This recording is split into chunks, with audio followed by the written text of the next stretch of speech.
Tonight, you've never had it so bad. As food prices continue to climb, a grandmother tells us she can only eat one meal a day. It shouldn't be like that. Of course it shouldn't be like that, but it is. And we're in this situation, and what else are we meant to do? Also making the headlines, the mystery under investigation after evidence is discovered by litter pickers on the beach. In sport, Rangers are dealt a hammer blow as surgery rules Alfredo Morelos out for the rest of the season. I have to be an astronaut of my own. I have my own part of the spacecraft which no one else can come into. And the curious incidents of the dog in the night time and its inspiring star. I'm Kellyanne Woodland in Edinburgh. And I'm John Mackay in Glasgow. This is the STV News at 6.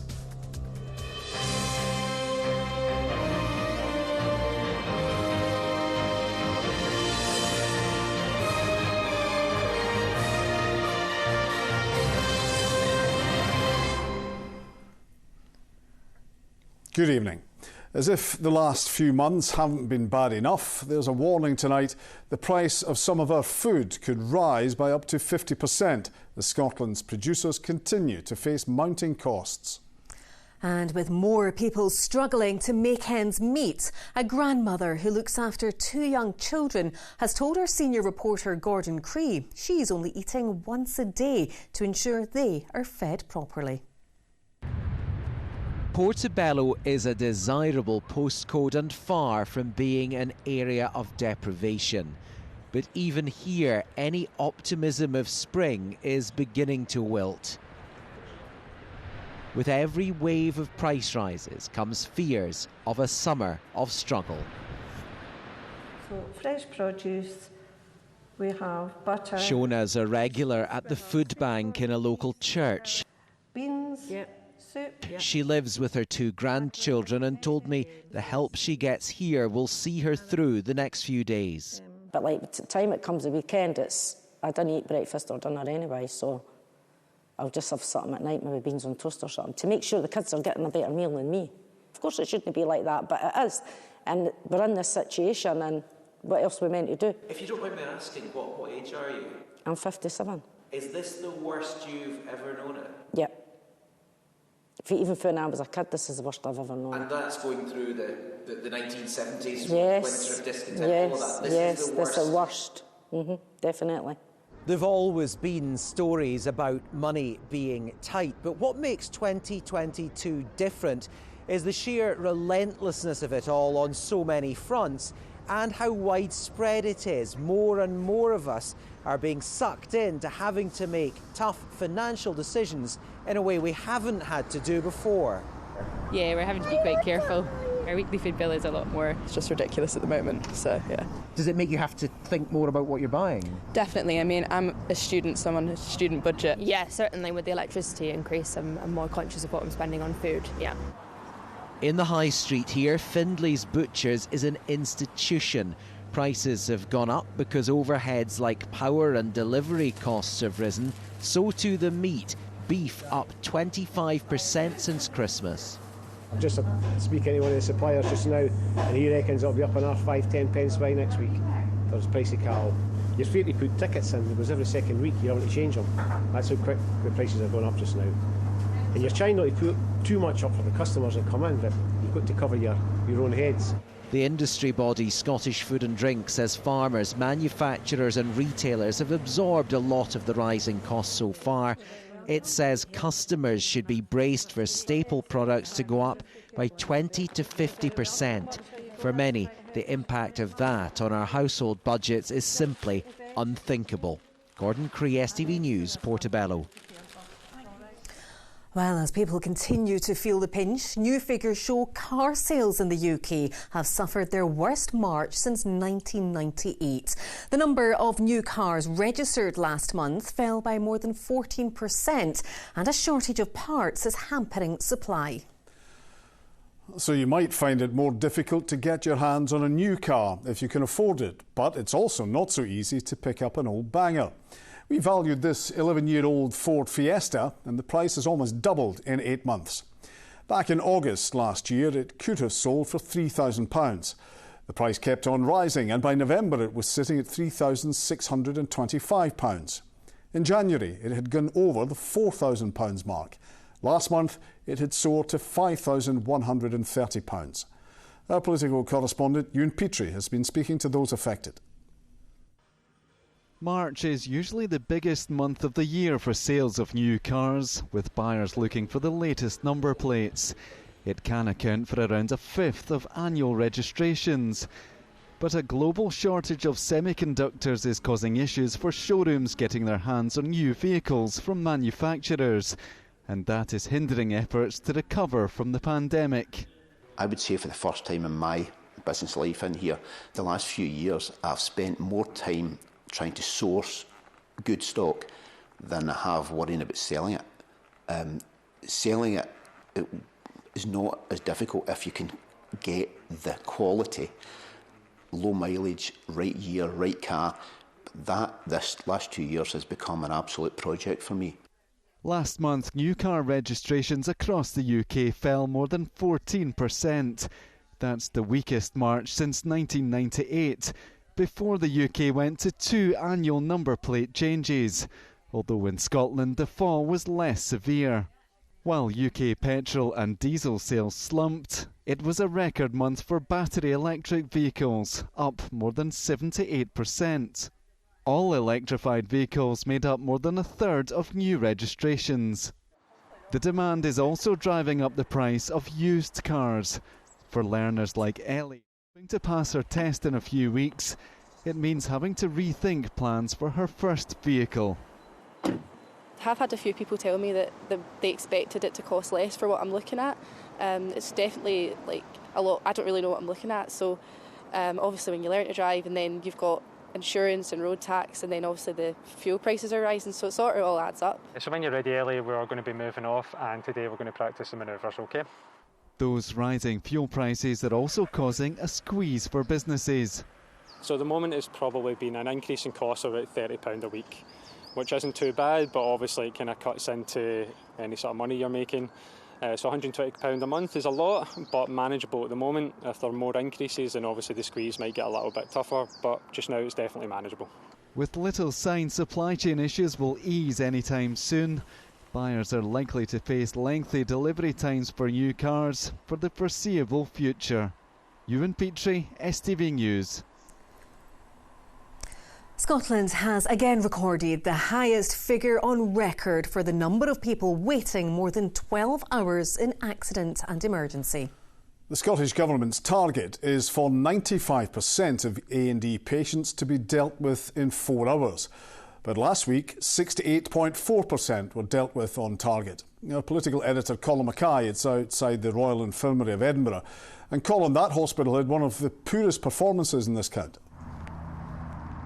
It is. It was slightly better than the previous week, but still fewer than half of accident and emergency patients being dealt with in that target 4-hour timescale. In fact, trying to hit that 95% target, they're not even managing that for dealing with patients in 12 hours here. Now, this is the busiest accident and emergency hospital in Scotland, but others are having similar problems. The Queen Elizabeth University Hospital in Glasgow, Forth Valley, Lanarkshire hospitals, all having a similar problem. And one of the biggest problems at the moment is delayed discharge, up more than 50% over the last year. 1,700 beds being blocked in hospitals right across Scotland right now, every day right now, in fact. And what they really need to be doing is getting patients out the other side and into care, because the Conservatives and Labour are warning that the delays in accident emergency are costing lives.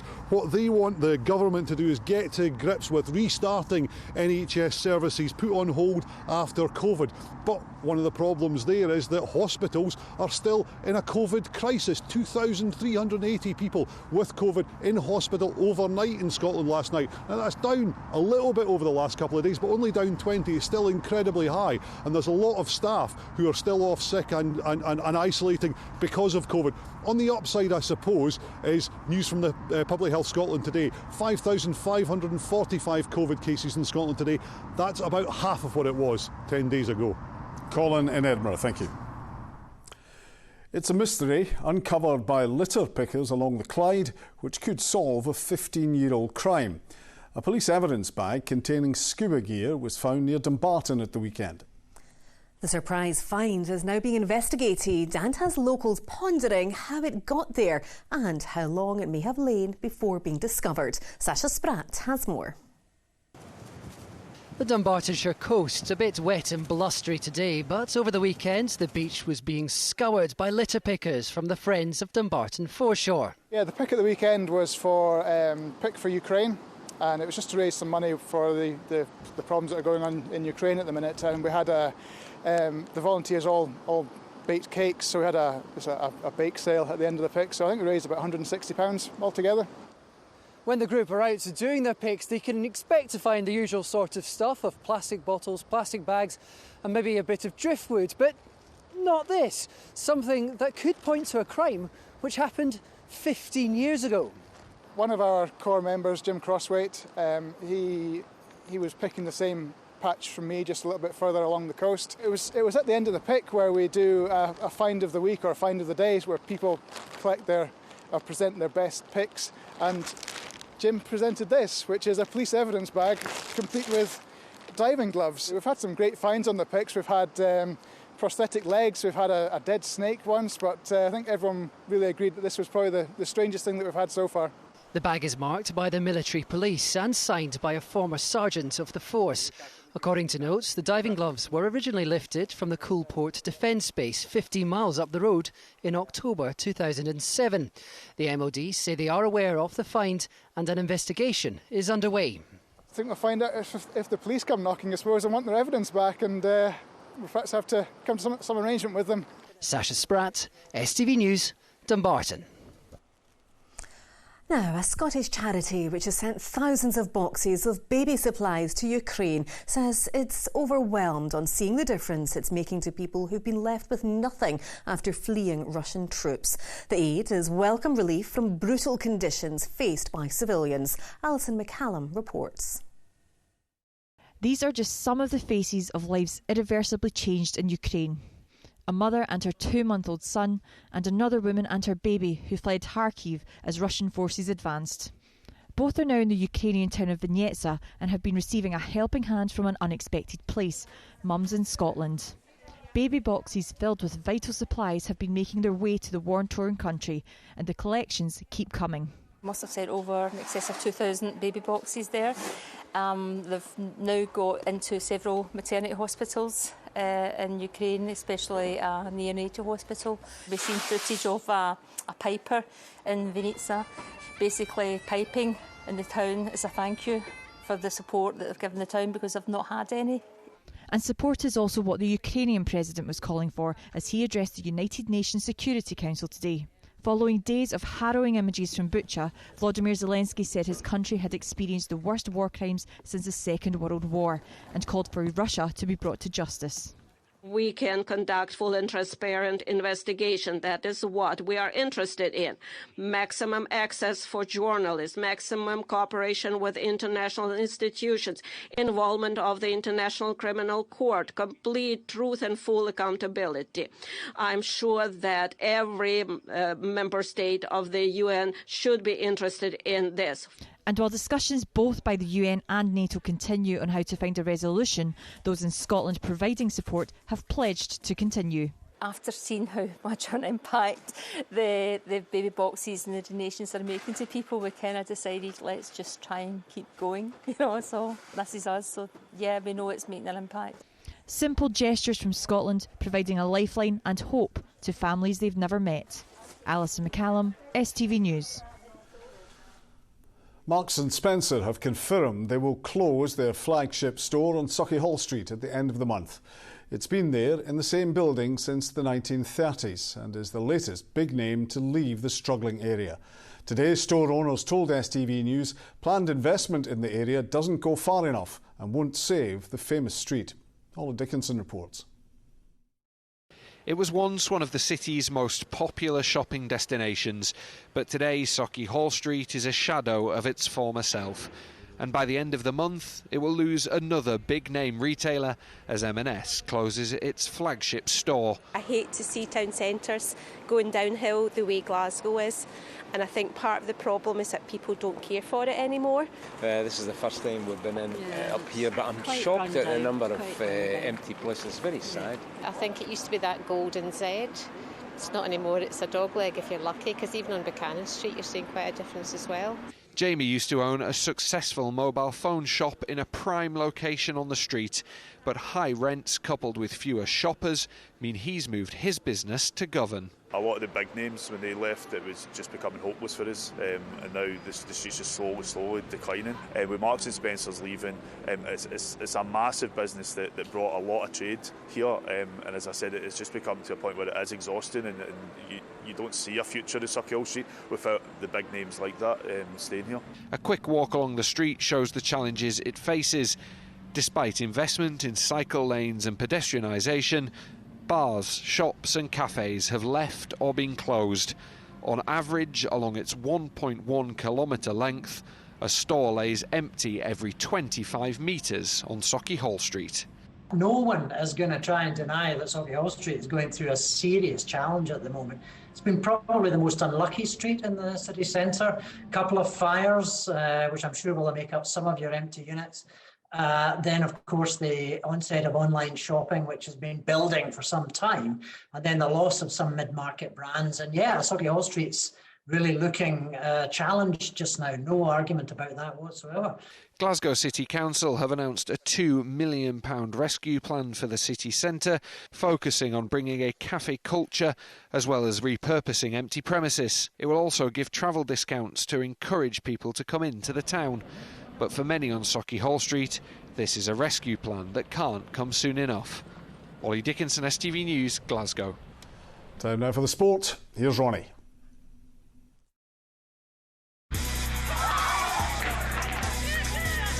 Get your fill of the action. STV Sport, sponsored by Papa John's Pizza. Yes, good evening. We start with some breaking news in the last hour, and Rangers have confirmed striker Alfredo Morelos will miss the remainder of the season after undergoing surgery on his thigh. The Colombian picked up the injury on international duty. Rangers say they are pleased with the outcome of the operation and his rehab programme is underway. He will return to training with the first team during pre-season. Rangers fly out to Braga tomorrow in preparation for their Europa League quarter-final first leg. Well, sadly, the injury news doesn't stop there, with two potentially huge blows for Scotland. Defenders Kieran Tierney and Nathan Patterson both require surgery and could now miss the World Cup playoff matches against Ukraine and Wales in June. Arsenal confirmed Tierney had undergone an op on his knee and will likely miss the remainder of the Premier League season. Nathan Patterson requires surgery on an ankle problem, with Everton boss Frank Lampard confirming that news earlier today. In terms of injuries, Nathan Patterson will be out for a certain period of time. It's been down to see a specialist on his ankle, and we're looking at having a small operation later this week, so he'll be out. Now, Scotland's #1 tennis player Maya Lumsden says she feared her career was over after the effects of long COVID made it difficult to even walk. The 24-year-old from Glasgow made her competitive return this week and has her sights set on breaking into the world's top 100, but she says she's taking her recovery one step at a time. It's a sight unthinkable just 18 months ago. Maya Lumsden back on the court and ready for competitive action. The 24-year-old suffered severe symptoms of long COVID after contracting the virus last October. Symptoms she felt could have ended her career. For a while I thought I wouldn't be able to kind of get back to doing it as a career, but also I was struggling to even imagine myself even just on court playing for fun because I was feeling so bad for such a long time. So yeah, mentally it was tough, just kind of losing the routine that I was so used to doing kind of most of my life. It's been a long road back for Scotland's #1. Despite being a top athlete, long COVID meant Maya struggled with the simplest of tasks. First kind of few months after it happened, I was just kind of get out of my bed and walk to the kitchen. My heart rate was going to like 160, 170, which was obviously what it's normally at when I'm doing intense exercise. So yeah, it was just the way it affected my body was crazy. So that obviously took such a long time to get any sort of fitness back. Maya's back in action for the first time since her COVID diagnosis, competing in the UK Pro League in Warwick. Long term, she hopes to reach the top 100, but short term, she's simply enjoying having a racket in her hand. Definitely in this one, the results aren't going to be, not going to be looking too much at that. It's more how I handle it physically and see where my game's at after all this time. And I know I can't put too much pressure on myself because it's obviously difficult to have this much time away from competitive action. So I feel like there's nothing to lose, so it should be just enjoyable. Now back on the road to recovery and back on the court, Maya is hoping to serve up a winning return. And finally to golf, where Robert McIntyre gave his drive down the famous Magnolia Lane at Augusta National a Scottish twist as he arrived at the Masters.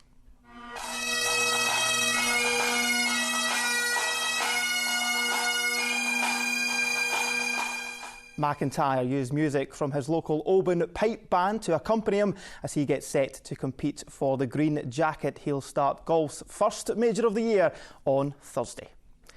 Finally, you drive down anyway, you drive round the back of the 18th at St Andrews and whatnot, you get goosebumps. But you can do that any day of the week.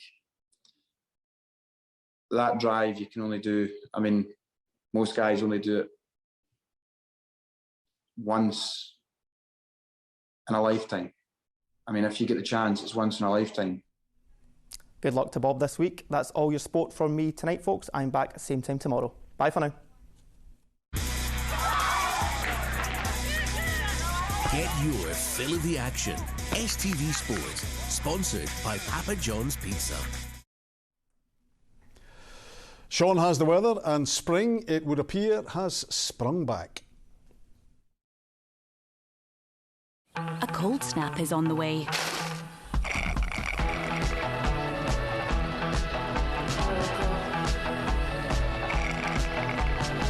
TUI Blue Hotels sponsor STV Weather. Well, I decided today to go for something brighter because the weather's been pretty miserable, hasn't it? You probably had the lights on all day. Now, as we go through the next couple of days, low pressure moving its way towards Scandinavia, we go back into northerly airflow. OK, that means some pretty chilly nights possible later on the week, but a northerly, good direction for most of us, especially away from the west coast. The Hebrides should be a fair amount of dry weather with sunshine. Thank goodness after today. What a horrible day. So we've had the cloud, we've had the rain around today, we've had heavy snow across northern parts of the country as well, where they've stayed in the colder air. But for us, things are remaining mild, temperatures about 6 to 8 degrees overnight, and we'll start to see some clear spells developing and the rain turning a lot more showery. Now tomorrow, a very showery day, particularly so across the Highlands, northern Argyll into the Lorne area, and also across Perthshire and Stirlingshire. That's where the showers will be most frequent. They'll be wintry over higher ground. Then we'll see frequent showers pushing south into the likes of Glasgow, Lanarkshire, Ayrshire, and later in the day, one or two of those also pushing a bit further east too, but hopefully some sunny spells in between those showers. So a showery day to come tomorrow. Thursday, I expect we will see quite a bit of cloud and some showers to start with, but that should clear away and many of us turning drier and brighter, but we'll hang on to a strong northerly wind around the Hebrides through Thursday and also into the first part of Friday as well with some scattered showers, but many of us turning a lot more cheerful as we head towards the end of the week. TUI Blue Hotels sponsor STV Weather.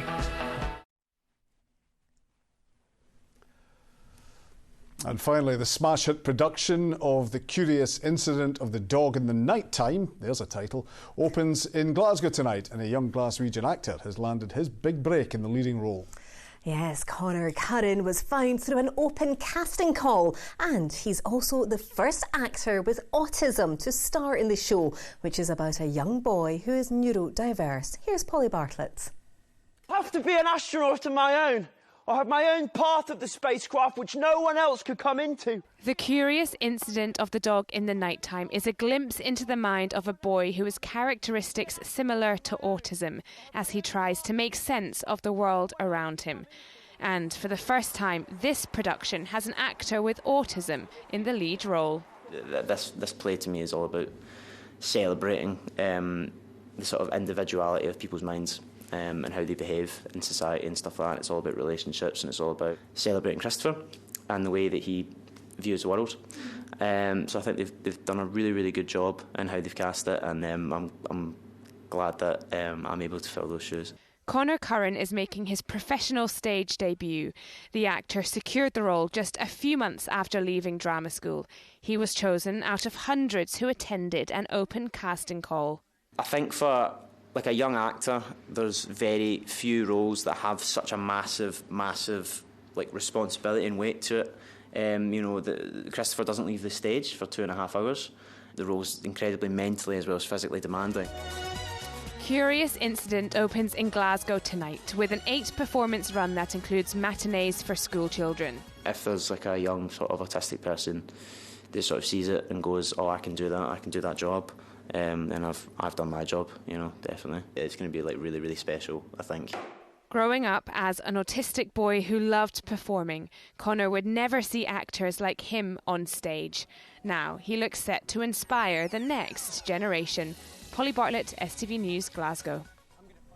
Oh, good on him, and I'm sure he'll be an inspiration for many others. That's it from us. I'm back with Scotland tonight, slightly later time of 10 to 11. From all of us here, thanks for watching. Have a good night. I will see you tomorrow. Bye-bye.